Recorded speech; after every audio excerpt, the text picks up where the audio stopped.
Oh my God, it was a banger. Yeah. I was very upset in that first period. And it's funny, like I tweeted like, oh, that's game, set, match. And it was funny, like as the Oilers started coming back, people are like trying to dunk on me. I'm like, I'll dunk on myself. No one's going to be happier than me that we have a game, right? Because I want competitive hockey. I want it to be exciting. I think the conference finals were pretty awful. Just give me drama. And oh my God, did we get it? Like, how could you be upset with 3 out of 4 games in this series? Yeah, it's been a really incredible, just feels like the rivalry has really built to this point now where I guess game 3 was a bit greasy with that kind of stuff, but now feels from here on out, game 5 and on is when it really feels like stuff starts to clean up and the stakes are so high. Like, what are you looking for from the Oilers after that comeback? Like, do you think this is one where they just roll now, or do you think the Panthers can push back? I'm sure the Panthers are going to push back. I mean, it's what they do, right? I would be very surprised if the Oilers win 2 straight, but I think the Oilers are going to know you cannot come into the game unglued like you did in game 3. And it's funny, you look around and see everybody talking about it, and some people are saying unhinged, but like the consensus word is unglued. And you couldn't find a better word to describe what the Oilers looked like in game 3 from puck drop, right? Like, it was the worst case scenario. So I think they know they need to keep their composure and continue on with business, right? You go from the Western Conference Final, Connor McDavid gets interviewed. They go, what's different about this team? He felt like they were more on business. They're not as emotional. Well, you couldn't tell that in game 3. So the fact that they found that again, like that to me is what I'm looking to see them be again here forward, because here's where the nerves could set in, right? You're in a better position than you were last year because you're not down 3-0. You come in, you win a game at home, a game on the road, you're tied, everything's great and wonderful. It's a new best of 3. So you're already feeling better about that, but you have to like maintain that and not get nervous now because it's so much closer than it was at this point last year. The one thing that is strange is they're going to head into game 5 back in Edmonton, and we don't even know what goalie they're going to start, and they're both healthy.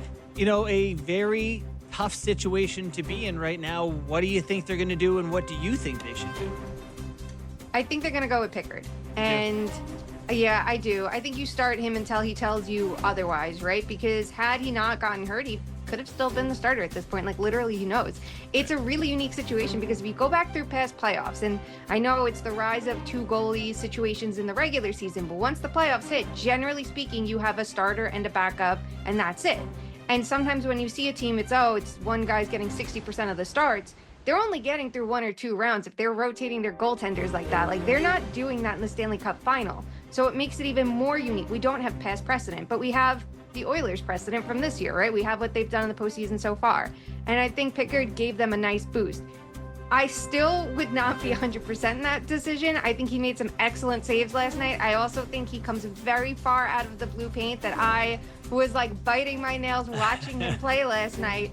But I think he's the move for now. And then you keep Stuart Skinner there if you need him. It's not like it's going to be a long layoff, right? Versus what it was. Like, you're not missing 2 rounds of play if you throw him back in. It'll be a matter of a couple days. Yeah, I mean, he's 7-0 in the playoffs. Like, at some point where you mentioned it ain't pretty. Like, there are lots of moments where he feels like he's way overcommitted, but he battles in there. I agree with you. I think it's a no-brainer to go back to him, and it feels like they responded to him so well. And the up and down nature of Stuart Skinner's game, it's scary at this point. So I think you definitely have to go back to Pickard. You're a Pickard guy? Yeah, I mean, to be honest, they want it to be Skinner, right? Like, every time they have the chance to give him the chance, they go back to him. But I don't know. I think I'm a Pickard guy at this point. So you're still undecided. You would still. For me, it's obvious. Well, I would not even consider going back to Skinner. Go back and watch that Matthew Tkachuk scoring chance last night, where 2 Oilers players, it was Nugent Hopkins and was it Ekholm? I forget who the defender was. Pickard's out in left field. I don't even know where he is. Yeah. And Matthew Tkachuk is right there. There's so much time for him to get back, and he commits even further out before even attempting, and there's 2 skaters trying to defend it, and they make a great shot block, great save. Yeah. But I think you can watch that over and over again and go, do we want to play with fire? Like, I understand it's a harder decision than the 7-0.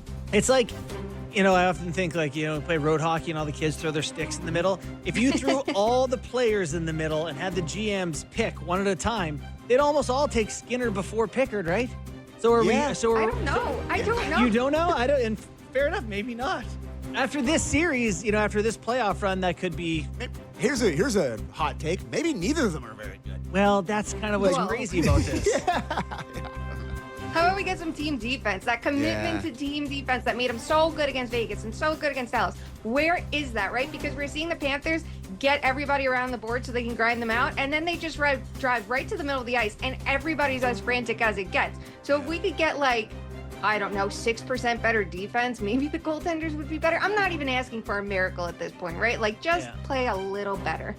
Oh, go ahead. Yeah, I'm just going to get your thoughts on the Oilers' decor, because going into the postseason, I don't think many people would have been like, that's an obvious strength of theirs. Ekholm wasn't involved, but these like offensive D-men who can move the puck and make plays have really been great for them. Klingberg, I know he didn't play last night, but he's had a good playoff, and so has Wallman and Nurse and Bouchard. Like, they've got a lot of puck movers. Is that something that other teams can look at and say, maybe we need to lean more on those dudes?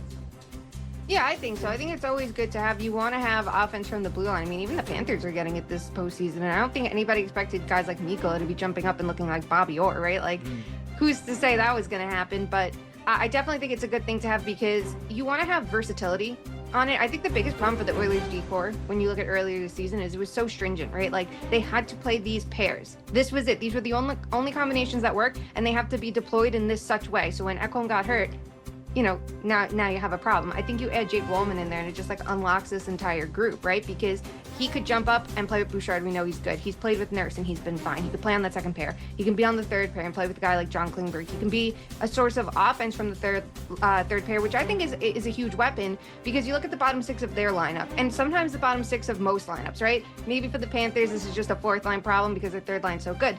You might not have a ton of good puck movers in the bottom six, right? So if you're playing with those third pair defensemen, there's a chance there's no puck moving from that, bottom duo either. So if you're going to have that spark, like a Jake Wallman who's really good at breaking out the puck, it's going to make life a lot easier and help transport play into the offensive zone, where those grinders can kind of get to work and stay in the offensive zone so the next line can come out over the boards and be in a position to succeed. Yeah, I'm really impressed with Jake Wallman. And he's been a bit of a revelation for me, because, I'm not going to lie to you, I wasn't grinding the San Jose Shark tape as much as maybe you guys were, I'm not sure.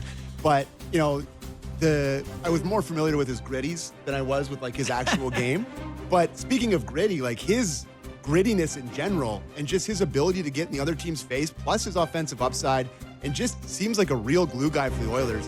That was an excellent pickup by Bowman. A really good guy to identify, and he's changed their whole decor, like you said, Shane. I've been really impressed with him. Yeah, and he was really good in Detroit. I don't understand that Stevie move to couldn't this use day. him? That's a weird one. Nope. And weird to, one. Didn't to want sell him Hronek. for nothing, Yeah. right? Okay, take him for nothing.